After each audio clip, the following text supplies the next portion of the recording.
Felita here. So if you are just becoming natural, just started your journey, or if you've been natural for a while, here are a few tips that have helped me survive going from the big chop to going where I am now. So tip number 1, watch a ton of videos, read a ton of articles if you like to read on the natural hair journey before you begin, because there are tidbits of information that you can learn from individual people to come up with your own regimen. Now, tip number 2, after you've watched those articles or read those articles, you've watched different videos, the other thing you need to realize is that each person's regimen is going to be different. Now, a lot of times you'll hear people talking in videos like, my hair is really 3B, my hair is 4C, etc., etc. But the reality is, even if I have 4C hair and my friend has 4C hair and another friend has 4C hair, what works on one person's hair may or may not work on another person. So once you get that information from the articles, from the blogs, from the video, from your friends that are natural, you need to decide what is best for you and your hair. Number 3, keep in mind, once you decide on a regimen that's good for you, do not spend your entire check, or most of it, buying all of these products that you see people show in their videos. What I have learned is, even with the expensive products, in my case, and everybody's different, but in my particular case, when I first started my journey, people talked about Miss Jessie's was a big deal and it's a great product. I use Talia Wajid's products. I love those. Some people use like Mix Chicks, etc. But what I found is I was spending a ton of money, and for my particular texture, I didn't really see a big difference between me using a $20 bottle of shampoo and a $7 bottle of shampoo. Same thing for conditioners. No matter what kind of conditioner I personally use, I have to stack moisture. I use different oils, I use different conditioners, and honestly, once I run out of one, I don't always buy the same thing again. Sometimes I try a new conditioner. So don't spend all of your money, because I feel like I spent hundreds of dollars and on products that were actually good products for certain people, but I didn't see a difference between $20 shampoo, $30 shampoo, and $7 shampoo. So I stopped spending all of my money on extra products. All right, number 4, speaking of products, you need a product that moisturizes your hair. Realize that it might not come from just one leave-in conditioner. Maybe you have to do a conditioner, like a deep conditioner. Some people do conditioning mask on their hair. Some people just do leave-in conditioner. It's going to depend on your texture. It's going to depend on your preference. So for me, I don't really do deep conditioning masks, not because they aren't good, because honestly, I probably could use one, but mostly for time purposes. So my whole thing as a special needs and medically fragile mom is I'm trying to cut out as much excess things in my schedule, including when it comes to self-care of my hair, as possible without compromising the experience.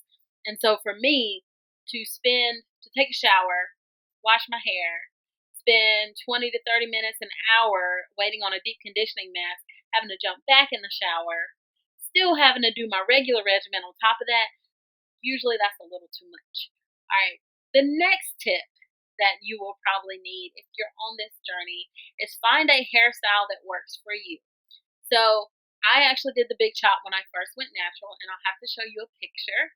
And I got frustrated because I tried to transition out, and the problem with transitioning for me was that my two textures were like fighting each other. It was like WWE in my head, because my natural hair texture needed certain things, my relaxed texture needed other things, and when I washed them, it was so tangled, and it was such a long experience each time I did my hair that I started hating it. So I finally said, forget it. I chopped all my hair off and went super short. So in the process of going super short, I wore my hair like that.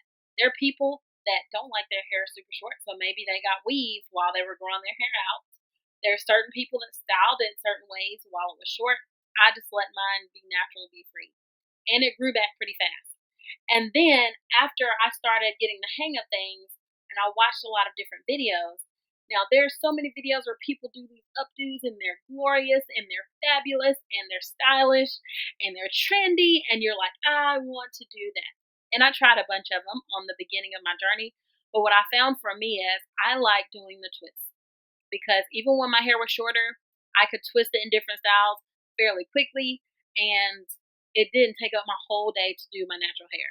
And if it takes all day for you to do yours, I strongly encourage you to look at your regimen and find a way to shorten it some, because you don't want to get to the point where you hate touching and doing your own hair. So for me, I do twists, and I wear my twists for a week or two, depending on how nice I keep them, and I do wrap them up at night.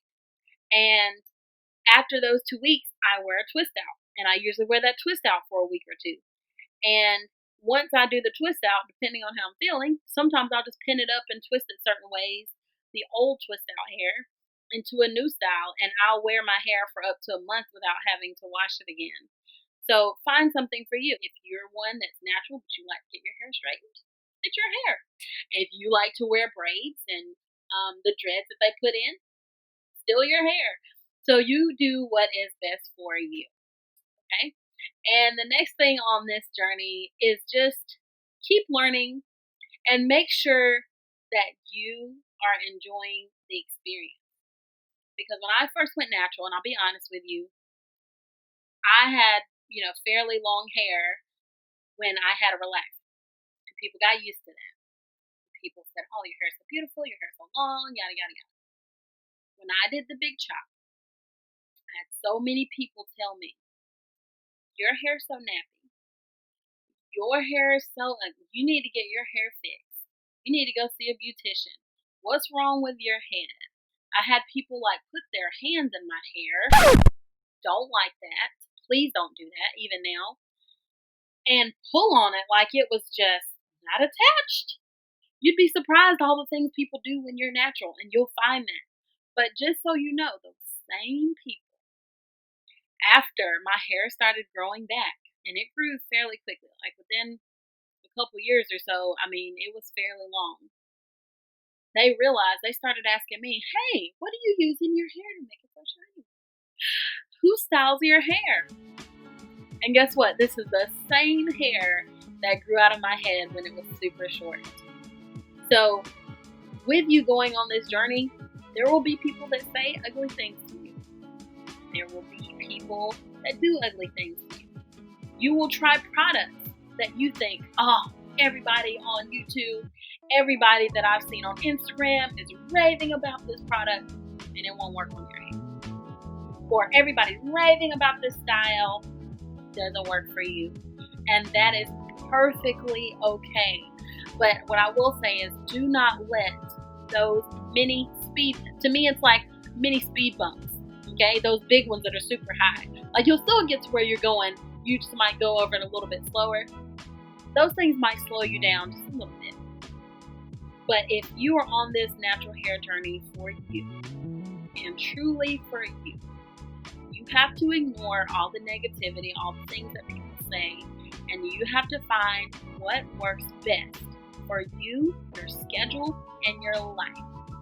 As long as you do those things, you go natural, and you learn yourself, you will gain so much from this journey that goes so far beyond your hair that you wouldn't even believe. It will change your confidence. It will change the way that you approach people and look at people. It can even control your diet, because as you start learning more about what's good for your hair, you start realizing, well, now that I know what's good for my hair, what's good for my body? What makes me feel good inside? And when you feel discouraged, just keep in mind that if you're on this natural journey, as long as you're on this journey for you, you will be successful. All right, guys, I hope you liked this video. If you did, please click subscribe, and I'll be seeing you soon. Bye.